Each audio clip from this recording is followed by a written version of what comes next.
मुजफ्फरपुर में महादलित के घर को जलाने के विरोध में माले ने निकाला प्रतिरोध मार्च। कहा, आग लगाने वाले सत्ता संरक्षित भूमाफिया है।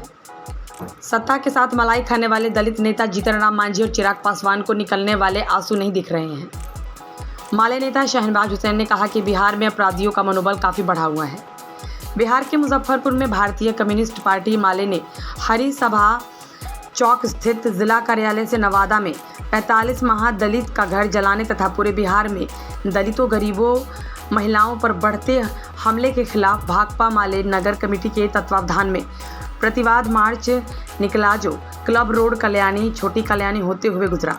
प्रतिवाद मार्च का नेतृत्व कर रहे भाकपा माले के नगर सचिव सूरज कुमार सिंह ने कहा कि नवादा में महादलित 45 परिवारों के घरों में दिन के उजाले में आग लगाने वाले सत्ता संरक्षित भूमाफिया है, इसलिए अभी तक सरकार की जुबान बंद है और सत्ता के साथ मलाई खाने वाले दलित नेता जीतन राम मांझी और चिराग पासवान को इन महादलितों की आंखों से निकलने वाले आंसू नहीं दिख रहे हैं, क्योंकि इनके आला कमान ने संकेत दे दिया है कि हमारे लोग, इसलिए ये लोग दिखाई नहीं दे रहे हैं। आरक्षण के सवाल पर महादलितों के लिए राग अलापने वाले मांझी जी पहले दिन बिना जाने समझे बयान देकर अब चुप्पी साध लिए। माले नेता शहनवाज हुसैन ने कहा कि बिहार में अपराधियों का मनोबल काफ़ी बढ़ा हुआ है। पुलिस दलित कमज़ोर लोगों पर दमन चला रही। कहीं भी बिहार में लोग सुरक्षित नहीं है, कहीं बाहर निकलने में लोगों को डर लग रहा है। हत्या, लूट, बलात्कार की खबरों से पूरा अखबार पटा रहता है और सरकार कहती है सुशासन है। अगर ये सुशासन है तो फिर कुशासन क्या होगा। मार्च में शामिल माले नगर कमेटी सदस्य राजकिशोर प्रसाद ने सरकार पर तंज कसते हुए कहा कि पटना में बैठकर नीतीश जी को सब कुछ हरा हरा दिखता है। बाढ़ के हालात देखने चले गए तो थोड़ी दूर नवादा भी चले जाते, लेकिन वो वहाँ नहीं जाएंगे। जानते हैं कि सब मेरे लोग हैं। बिहार के दलित इन सब की राजनीति को समझ रही है, सही समय पर जवाब मिलेगा। आज भाकपा माले के द्वारा प्रतिवाद मार्च निकाला गया है। हम सब लोग जानते हैं कि बिहार के अंदर नवादा में बिल्कुल दिन की रोशनी में भूमि माफियाओं ने सत्ता के संरक्षण में महादलितों के एक नहीं, दो नहीं, तीन नहीं, चार नहीं, बल्कि 45 घरों में आग लगा दिया गया 45 महादलित परिवारों के घरों में, और सरेआम हथियारों का प्रदर्शन किया गया।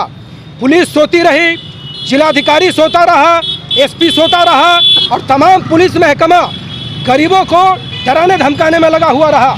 हम नीतीश जी से पूछना चाहते हैं कि नीतीश जी, बिहार में आप किसकी सरकार चला रहे हैं? बिहार में आप क्या कर रहे हैं? पुलिस आपके नियंत्रण में नहीं है, अपराधी आपके नियंत्रण में नहीं है, तो यहाँ सरकार किस बात की चल रही है?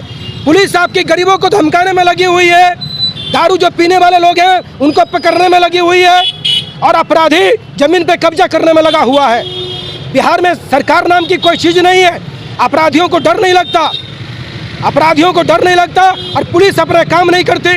आप तमाम लोग जानते हैं कि नीतीश जी के राज में चौतरफा सत्ता में बैठे हुए जो भूमि माफिया लोग हैं, ये तमाम लोग जमीनों से गरीब और महादलित परिवारों को बेदखल कर देना चाहते हैं। जो भी गरीब 2 डिसमिल ज़मीन पर, 3 डिसमिल ज़मीन पर, 1 डिसमिल ज़मीन पर आज जीवन बसर कर रहा है, लेकिन नीतीश जी को जो भूमि माफिया जो लोग हैं उन लोगों को ये भी रास नहीं आ रहा है और वो चाहते हैं कि गरीबों को पूरे तरीके से उस ज़मीनों से बेदखल कर दिया जाए। इसलिए आज हमारी पार्टी ने प्रतिवाद मार्च निकालकर हम लोगों ने सरकार से पूछा है कि क्या सरकार सिर्फ अनंत सिंह को तेल लगाने में लगी हुई रहेगी?